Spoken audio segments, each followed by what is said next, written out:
भगवान विष्णु तिरुपति बालाजी कैसे बने, इसके पार्ट 1 में आपने देखा होगा कि भृगु ऋषि ने त्रिदेवों की परीक्षा कैसे ली और माता लक्ष्मी वैकुंठ छोड़कर धरती पर क्यों आ गई। अब जानते हैं इसके आगे की कहानी। अब दूसरी ओर माता लक्ष्मी ने एक कन्या के रूप में जन्म लिया। राजा आकाशराज और रानी धरिणी देवी को संतान नहीं थी। उन्होंने यज्ञ किया और यज्ञ के बाद पुष्करणी सरोवर में एक कमल के फूल पर एक दिव्य कन्या को देखा। कन्या को वो ईश्वर का वरदान समझकर घर ले आए और उसका नाम रखा पद्मावती। माता लक्ष्मी के खोज में भगवान विष्णु पृथ्वी पर अवतरित हुए। उन्होंने दक्षिण भारत में शेषाचल पर्वत, जो वर्तमान में तिरुमला नाम से जाना जाता है, वहां पे वास किया। वो श्रीनिवास के रूप में अवतरित हुए। भगवान श्रीनिवास वन में माता लक्ष्मी की खोज में इधर उधर भटक रहे थे तो वो बहुत भूखे प्यासे हो गए और थक हार कर एक बिल्व वृक्ष के नीचे गिर पड़े। ब्रह्मा और महादेव ने एक दिव्य योजना बनाई भगवान विष्णु की सेवा करने पृथ्वी पर आने की।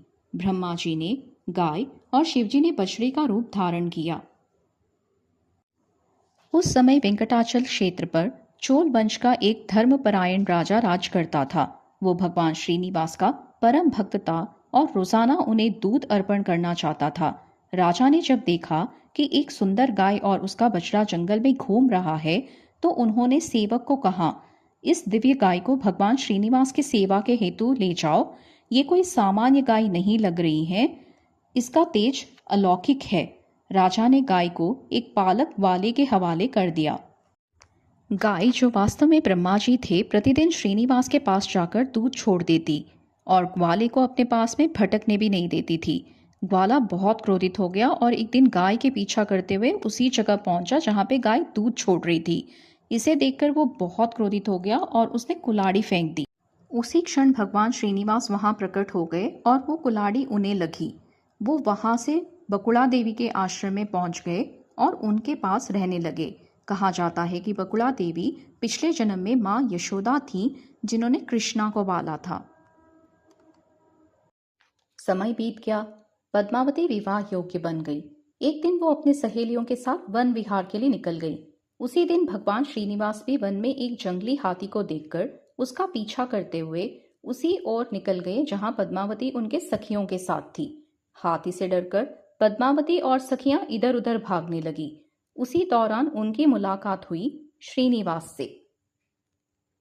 कुछ समय बाद श्रीनिवास ने पद्मावती जी से विवाह का प्रस्ताव रखा, लेकिन विवाह के लिए धन की आवश्यकता थी। तब श्रीनिवास ने कुबेर से धन उधार लिया, ये विश्वास करके कि भक्त आगे चलकर उस कर्ज को चढ़ावे के रूप में चुकाएंगे। इसी कारण कहा जाता है कि तिरुपति बालाजी के मंदिर में चढ़ाया गया धन भगवान की उसी ऋण को चुकाने के लिए होता है।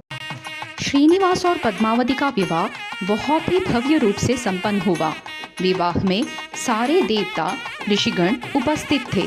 स्वर्ग और पृथ्वी लोक से अनेक अतिथियां शामिल हुए थे। माता लक्ष्मी को जब श्रीनिवास और पद्मावती के विवाह के बारे में पता लगा तो वो बहुत क्रोधित हुई। उन्हें पीड़ा हुई कि भगवान विष्णु ने उनके रहते हुए दूसरी स्त्री से विवाह कर लिया है। वो सीधे वेंकटाचल पर श्रीनिवास के पास पहुंच गई। जब लक्ष्मी और पद्मावती आमने सामने आई, दोनों स्त्रियां आश्चर्य, पीड़ा, प्रेम और अधिकार जैसे भावनाओं में उलझी हुई थी। ये कोई सामान्य द्वेष नहीं था, बल्कि एक ही आत्मा के दो रूपों का संवाद था। अतीत और वर्तमान, दिव्यता और मानवता, त्याग और अधिकार के बीच। भगवान श्रीनिवास दोनों को नहीं ठुकरा सकते थे, क्योंकि लक्ष्मी उनका सनातन शाश्वत रूप है, पद्मावती उनके लीला और पुनर्जन्म की परिणीता है। वे इस द्वंद्व से इतने व्याकुल हो गए कि शिल्प मूर्ति बन गए। ये स्वरूप आज तिरुपति बालाजी मंदिर में विराजमान है। लक्ष्मी जी और पद्मावती दोनों शिल्प मूर्ति बन गए। लक्ष्मी जी करवीरपुरा, जो आजकल कोल्हापुर नाम से जाना जाता है, वहां पे स्थित हो गई और पद्मावती जी अलमेलु मंगापुरम, जो तिरुपति के पास तिरुचुनूर नाम से जाना जाता है, वहां पे विराजमान हुई।